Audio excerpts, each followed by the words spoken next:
Hi everyone, welcome on board. I thought I'd start recording some material for this YouTube channel. Hopefully we'll give you some tips potentially to take back to your own games. So this game comes from last night. I played Title Tuesday on chess.com. I was on a roll. I'd lost my first 4 games of the tournament. Confidence was high. I thought I needed a win desperately. My opponent started off with e4 and I thought I played a few Sicilians already and they had not gone too well, so let's keep it solid. I played e5, played knight f3, I played knight c6, and he played bishop c4, the Giocco piano, which in Italian I think means the quiet game. It's quite trendy at the moment at Super GM level, and a lot of the games are anything but quiet, as this one turned out to be. I played bishop c5 and my opponent played c3. There's a lot of options here for white. They can play d3, they can castle, they can play knight c3. But c3 is one of the main moves. The idea is to support the d4 push, which gains time by hitting the bishop. Also, potentially white can play b4, hitting this bishop. So no time to waste. I played knight f6, which attacks this pawn in the center and gives him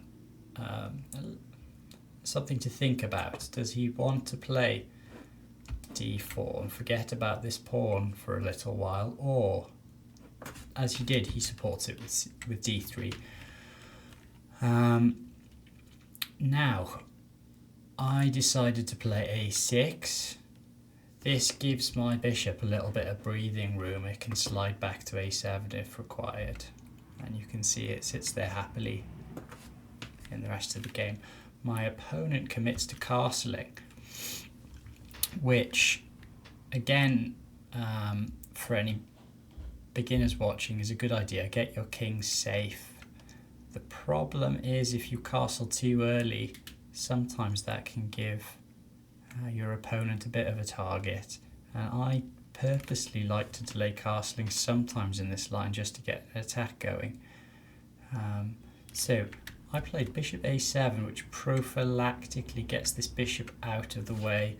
At some point, white was thinking about potentially playing d4 or b4, hitting my bishop.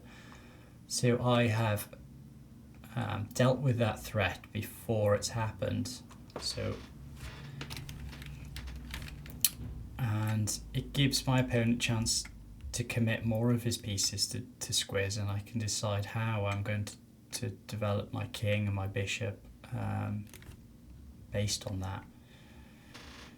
This is still mainline theory, of course, for anyone who kind of knows this. So he played rook e1, and I still didn't want to commit my king to castling, but I'll carry on with developing and support this pawn. Now, because this e5 pawn is supported, I am threatening to play knight a5 possibly, which would win that bishop for the knight. So for example, if he played here, then potentially at some point I can think of maybe playing this. I'm not sure if I can do it at this point because of queen a4 check. But at some point that becomes a threat, and therefore that's why my opponent played bishop b3, again mainline theory. And now I decided to go for this attack. So h6, knight d2, developing his pieces, and I thought let's go for it. g5. The knight comes to f1, which is a common maneuver in this Giocco piano. The knight often hops in here, comes out here, and then goes to one of these squares. But from f1 it sort of helps the defense of the king, which might be needed soon. I carried on with my attack, g5. The knight came back, I thought, in for a penny, in for a pound, let's play h5, get these pawns going. This attack is very committal. When pawns move forward, they can't go back. And if it doesn't work out, then black's going to be quite exposed. White does have a lot of defenders around his king as well, so there is no guarantee that this is going to work out, and I've left an awful lot of holes around which can be exposed potentially. He starts with knight c4, so the knight is taking a detour to the queen side, but it's going to hop back to e3, which blocks my nice bishop diagonal, but also potentially can hop into f5. I thought, oh, I've gone this far, I better carry on. h4, with ideas of potentially g3. This f2 pawn is pinned. It's not a real threat at the moment, but it could be in the future potentially. Now the main move here is bishop e3. It's the best move. It makes sense because my bishop on a7 is actually a really good attacking piece, while this bishop is not really doing much, so swapping it off would make sense. This move looks quite aggressive though. It pins my knight. It's actually quite difficult to get out of that pin. I can't place this bishop over here to get out of the pin. So how am I going to get out of the pin? I can't really attack this bishop because he would just take this, and then the bishop slides back here and becomes a really good defender. But I had different ideas. So after 8 seconds of thought, afterwards I had a little look back and saw the timestamps, and I spent 8 seconds on this move. I kind of realised that this bishop, while giving a nasty pin, is actually unprotected. If I could get this knight out of the way somehow, then I could take this bishop. So I guess in that time my brain was thinking, can I take here? Check. And then take the bishop. No, if we count the pieces, I've lost 2 and gained 1. Okay. What happens if I take here? He takes my queen. I play check. And then I thought, ooh, if I could just play that, if he takes here, then that's going to be checkmate. Unfortunately, you can't force your opponents to play bad moves. You could probably just take here now. Maybe.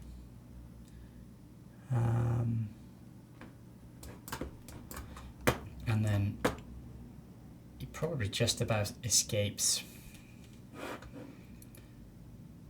So this is how ideas come about. What if I change the move order and play this move first? Then when he takes and I sack my queen, he's already played this move that I wanted him to play. So I spent another 10 seconds checking that this works during the game. Title Tuesday is a 3-minute game, which is super fast. You can't really afford to spend a lot of time at the start. Might run out at the end. So at this point, I've sacked my queen. If he takes the queen, then he gets checkmated. Really nice checkmate. So he can't afford to do that. So he takes my knight, and I've gotten out of the pin, scot-free. Material count, we're now equal. However, I've preserved my really nice bishop. I've got both my major pieces on this, and the attack is still going. White took this pawn, and I made a very human decision now. I actually decided to take this back. I think this probably was my only mistake of the game. It's not a terrible mistake. It's actually been played by a 2600 previously in a proper game, I think. But If I had more time, then I maybe would have thought, slide this queen back. I'm not swapping this rook, which is a potentially good attacker, for this rook, which is just going to help me potentially get more of an attack going. Maybe this would have been a better move. Not a terrible move. I took this back, get my material back, and now we are equal on material. And I need to come up with a plan. When I'm coaching or teaching, one of the things I tell my students to think about when coming up with a plan is ask them how happy are their pieces, how much work are their pieces doing. So in this scenario here, this is doing nothing, this is doing nothing, while this one is not super active. These two pieces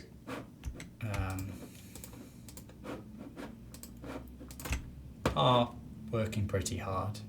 So let's improve these two pieces that are doing the worst. Let's do this. Defending this. Cutting out the scope of my opponent's bishop. So he plays here. I don't worry about the double pawns. I just want to get my king safe. Finally, on move 19, and bring this rook into the game. He's going to have some fun on g8 or h8. Bishop takes happened, and now my opponent probably saw that an attack was coming, and therefore, as you should, thought, let's get his most potent attacking piece off the board and swap queens. I wanted to keep queens on the board to continue the attack, so now we do a little bit of a dance to keep these queens on. I say, nope, I don't want to swap it off. He said, please swap it off. Nope, I don't want to swap it off. Please swap it off. No. And it's on a safe square now. If queen here, I'll just take this. So I've managed to preserve my queen, and we're ready to get attacking again. One of the things that influenced me to get back into chess was the games of AlphaZero and how attacking it would play, these fantastic attacking games. One of the common themes of AlphaZero attacks in those beautiful games was having a bishop tucked away in the corner, and then major pieces on the files x-raying the king. And the combination of a bishop in the corner and major pieces on the files of the king, very difficult to deal with. You're getting attacked from two different angles.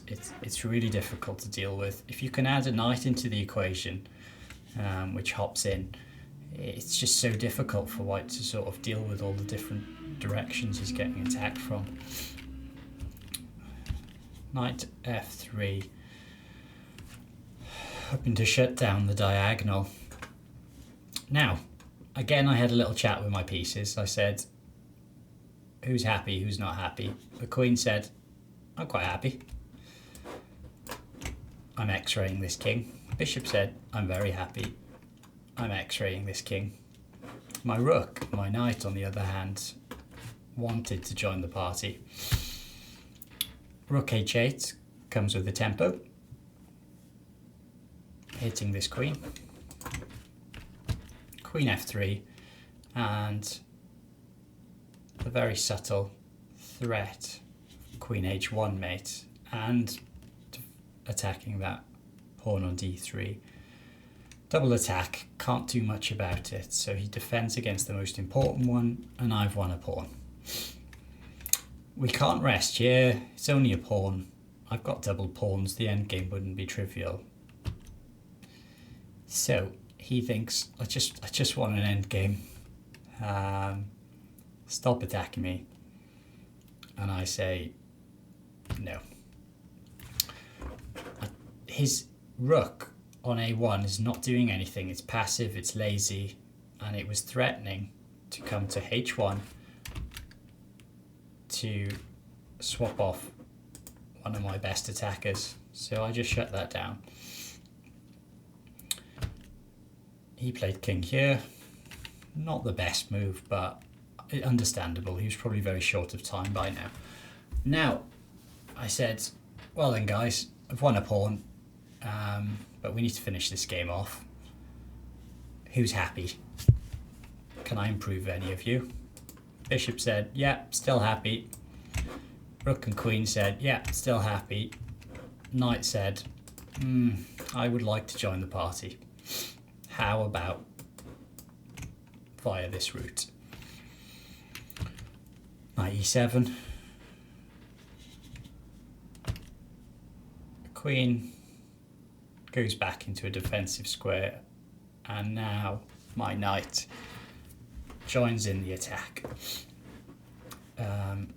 If he swaps this off, then I've opened up this diagonal again for the bishop. I've undoubled my pawns, and all this while winning a tempo on the knight. If he doesn't do that, he plays knight c4, and after sitting out for most of the game, the knight gets the final say. Because of the pin on f2, the queen cannot take this knight because of the checkmate. And if it's not taken, it's won another pawn, and I'm going to play queen h1 next, winning his rook on a1, as happened. Played knight f6, hitting my queen, check. And now the knight guards the rook and allows me to win this rook in the corner. So I got off the mark in Title Tuesday, and I think I won my next 5 games after this, so ended with a reasonable score. Quite an interesting game. Highlights the importance of doing your puzzles, and I'd certainly suggest having a look at AlphaZero's games, because this sort of attack is exactly how it liked to do things. That's what inspired me to get back into chess. So if you liked the video, please press like. Please subscribe to my channel. There's going to be lots of useful videos, I hope, with lots of tips for people of all different levels. Thank you.